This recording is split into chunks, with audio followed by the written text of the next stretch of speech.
En France, les investissements en communication des entreprises ont été multipliés par 20 environ en une trentaine d'années. Les entreprises consacrent parfois jusqu'à 20% et plus de leur chiffre d'affaires à la communication. Il s'agit évidemment de communiquer, mais pas seulement. Il faut savoir bien s'y prendre et parfois et de plus en plus faire la différence. Communication d'entreprise, oser être différent, c'est le thème ce soir de Paris d'avenir autour de projets d'entreprises innovantes. Thierry Libard, bonsoir. Bonsoir. Vous êtes professeur en sciences de l'information et de la communication, auteur d'une vingtaine d'ouvrages, notamment la communication d'entreprise, publié chez Economica. Alors je parlais d'Internet tout à l'heure quand je présentais tout ça. On le dit souvent, Internet a changé la donne, évidemment, parce que ça touche toute la communication d'entreprise, financière, institutionnelle, les relations presse. Est-ce que véritablement il y a un changement qui s'est effectué et une volonté en tout cas maintenant des entreprises de communiquer différemment ? C'est un changement fondamental, c'est une révolution. C'est-à-dire que Internet, on ne doit pas le considérer comme un outil de communication. C'est quelque chose qui révolutionne la manière même de communiquer. C'est-à-dire que jusqu'à quasiment l'arrivée d'Internet, on était plutôt dans ce qu'on appelle le broadcasting, c'est-à-dire l'émission de messages un peu à distance. C'est-à-dire on a un émetteur, on a une cible, et puis on envoie le message à la cible. Ce qu'Internet a amené de totalement nouveau, c'est une nouvelle manière de communiquer. C'est-à-dire on est dans la communication en flux permanent, on est dans l'écoute. Une communication qui serait juste sous une sorte d'idée de seringue hypodermique ne fonctionnerait pas. Mais ça, est-ce que les entreprises l'ont compris? Peut-être pas encore, justement, parce qu'elles font encore des erreurs en la matière. Elles n'ont peut-être pas encore saisi tout à fait l'outil. Ouais, c'est-à-dire que pour beaucoup, il faut le temps. Mais là, j'ai l'impression qu'on passe avec le 2.0, depuis pas très longtemps, depuis un an ou deux, dans une communication qui est beaucoup plus interactive qu'auparavant. C'est-à-dire que selon les études qu'on a, les entreprises ont passé le cap d'être présentes simplement sur Twitter, sur Facebook, sur les réseaux sociaux. Elles ont compris qu'elles pouvaient y perdre à partir du moment où elles ne respectaient pas les codes du secteur, qui est l'écoute, et puis l'interaction, le dialogue, la connivence, l'humour, le ton un peu décalé, l'apport d'informations. Donc c'est le fait de considérer que Internet est avant tout un outil de dialogue et pas d'émission de messages. Et ça, c'est nouveau. Alors pas seulement l'émission de messages, alors évidemment il y a aussi la création d'entreprise à la base, avec deux acteurs, on va le voir, qui sont aussi sur le net. Emmanuel Racah, bonsoir. Bonsoir. Vous êtes PDG de Nouveau Sens et également de speednaming.com. Donc Nouveau Sens, c'est une agence de création de marques, d'innovation et de communication. Et donc vous avez lancé il y a environ 3 ans ce concept innovant qui est la première agence de naming online. Et quelque part que vous définissez aussi, vous n'étiez pas comme un modèle low cost. Voilà, c'est en fait donner aux entreprises, les PME et TPE, les mêmes armes que les grands groupes et que les ténors de la communication, enfin bref. Et donc j'ai créé cette entreprise et cette speednaming.com justement pour donner à chacun cette même liberté. Avec une signature qui est très claire, 7 jours, 7 noms, une recommandation un peu pour résumer. Oui, ça c'est vrai que c'était une signature qui était à la base, mais aujourd'hui, du fait qu'on est en test au niveau low cost, on est toujours à 7 jours, toujours une recommandation, mais on va peut-être au-delà des 7 noms, ça dépend des clients. On peut aller jusqu'à une dizaine de noms.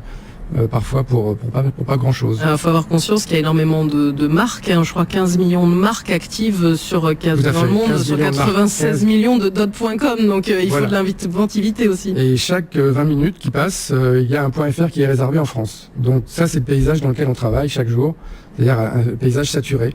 Donc beaucoup d'efforts de création. Beaucoup d'efforts de création. Alors là, on voit un aspect, c'est la création de la marque. Et puis après, il y a le suivi et il y a aussi l'importance de la relation client. Et ça, on va voir ça avec Thierry Spencer. Bonsoir.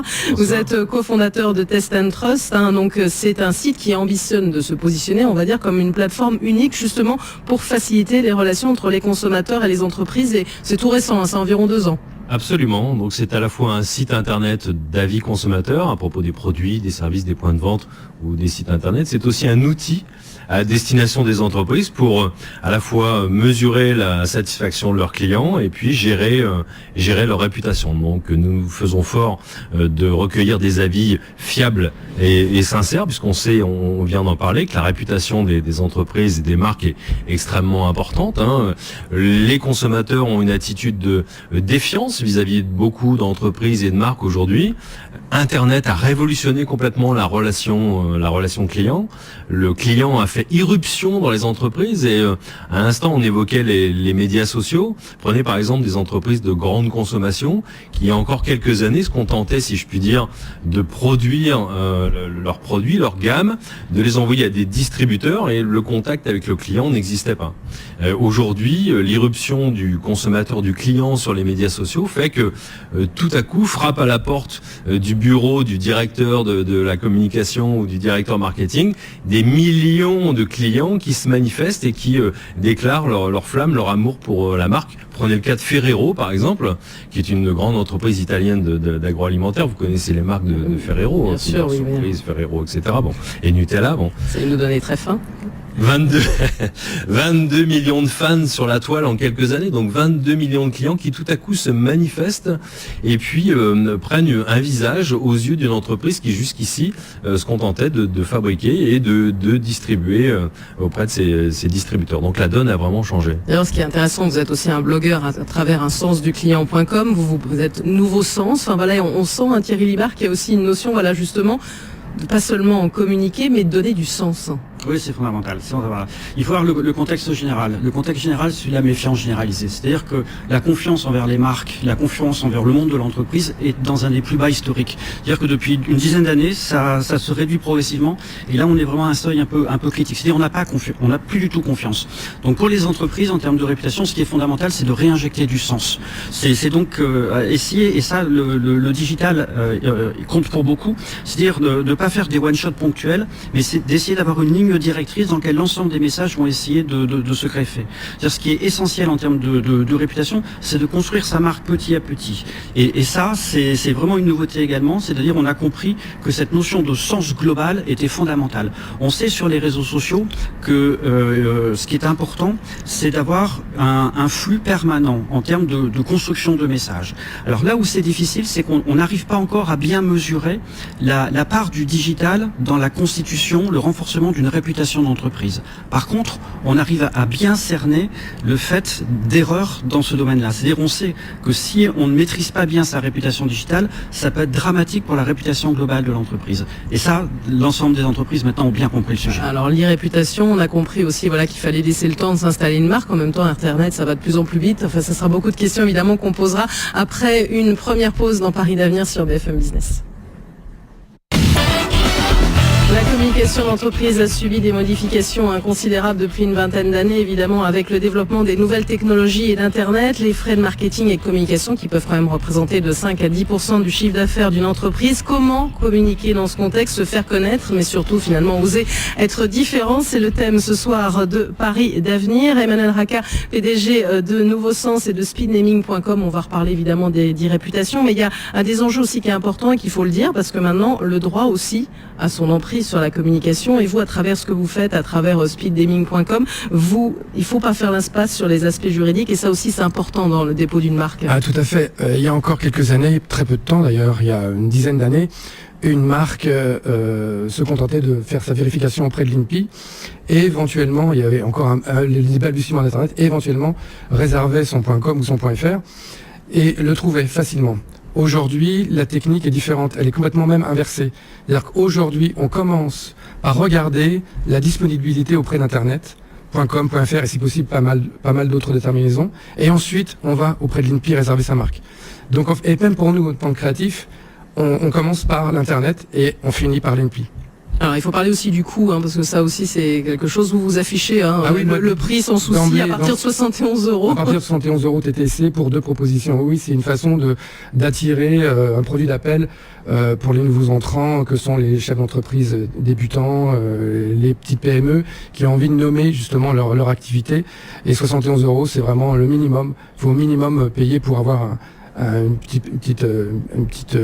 panel de noms. Ouais, ça c'est logique puisqu'on fait appel à des créatifs aussi. Alors pour le coup aussi, juste un mot, Thierry Spencer, cofondateur de Test & Trust, l'inscription sur le site est gratuite, mais là aussi évidemment vous proposez des services à moindre coût. Là aussi c'est aussi l'atout, on va dire, d'Internet. Oui, tous les services sont gratuits pour le grand public, mais nos services évidemment sont destinés d'abord aux entreprises. Alors, nous mettons la barre assez haute en termes d'inscription, puisque on demande un certain nombre de choses aux internautes qui s'inscrivent pour garantir des avis fiables et sincères au final. La vérification par l'envoi d'un code SMS, par exemple, font partie des barrières à l'entrée, parce qu'on veut absolument avoir des internautes et des clients qui s'expriment et qui soient vrais et qui soient utiles pour les autres internautes. Bien sûr, on n'est pas obligé de mettre la barre très haute, on va dire. Alors maintenant, quand on crée quand même, juste une question un petit peu provocatrice, mais on peut se dire qu'on arrive facilement à créer un site internet, à créer une marque, en quoi quelqu'un peut avoir besoin de vous de l'extérieur, l'un ou l'autre. Manuel, Raka. Je pense que c'est primordial aujourd'hui, on peut plus faire l'impasse sur son identité, enfin son nom, sa phonétique. La première chose que quand vous avez besoin de nommer votre entreprise, vous le faites par la voix. Donc le minimum, c'est d'avoir quelque chose qui sonne bien, qui fonctionne bien et qui puisse être évocateur de votre activité ou en tout cas fédérer une certaine communauté si vous allez sur Internet notamment. Et puis on peut avoir certaines idées préconçues, ne pas savoir aussi comment s'y prendre. Enfin, c'est pour ça aussi qu'on a besoin de professionnels. Voilà. Et puis le faire soi-même, on arrive toujours à faire des erreurs. Donc la majorité de nos clients sont ceux qui ont fait des erreurs et qui sont obligés de refaire toute leur communication, à savoir le site Internet, les supports de papier, etc. Donc ça coûte beaucoup plus de le faire soi-même que de commencer par une petite agence. Alors Thierry Spencer va dire de la même façon pour sa relation client, pourquoi passer finalement par vous ? Eh bien, les entreprises veulent aussi pouvoir gérer leur réputation, mais aussi inviter leurs clients à les noter, à s'exprimer sur eux, ne pas être forcément juge et partie, c'est-à-dire avoir un lieu extérieur à l'entreprise ou extérieur à son site qui permette de recueillir des avis consommateurs. Du reste, nous proposons aussi, sous forme d'encapsulation, si je puis dire, une notation sur un site internet. Un site d'e-commerce qui se crée aujourd'hui pourrait très bien embarquer notre système de notation en marque grise, c'est-à-dire que nous pourrions signer les avis consommateurs, puisque nous sommes tiers de confiance. Du reste, nous sommes bientôt membres de la Fédération française des tiers de confiance, pour pouvoir garantir que l'expression du consommateur soit fiable et sincère. Donc c'est la réputation, pouvoir mettre son catalogue, tous ses produits, ses services, ses points de vente, ses sites internet en ligne, inviter les consommateurs à s'exprimer. C'est ce qu'on disait tout à l'heure à propos de réputation. Aujourd'hui, à propos d'une marque sur internet en général, eh bien on estime qu'à peu près un tiers du contenu qui concerne une marque aujourd'hui sur internet est généré par les internautes eux-mêmes. C'est ce qu'on appelle l'UGC. C'est pas une chaîne de cinéma, c'est le User Generated Content. Donc c'est le contenu généré par les utilisateurs eux-mêmes versus le contenu des journalistes de sources fiables ou le contenu généré par les marques elles-mêmes. Et aujourd'hui, eh bien, l'expression du consommateur prend le pas sur l'expression des marques. En tout cas, voilà, il y a beaucoup de marques qui vous suivent. Alors pour la question aussi plus globale de la communication, Thierry Libard, mon professeur en sciences de l'information et de la communication, est-ce que véritablement l'actionnaire, c'est la cible principale maintenant de la communication d'entreprise ?